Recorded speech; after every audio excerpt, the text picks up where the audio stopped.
Mom देखें, अप्पू तलाक लेगा और हम लोग शादी करेंगे। हाँ हाँ, आओ सब तालियां बजाते हैं। ऐसा नहीं है कि सिर्फ वो लोग तलाक ले रहे हैं।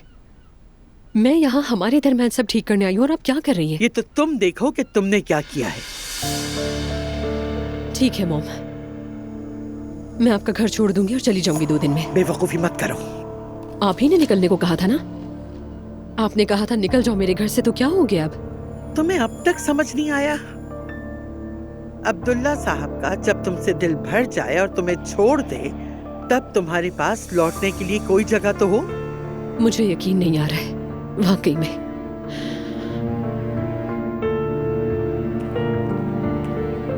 जिमल, तुम्हें बहुत याद किया मैंने।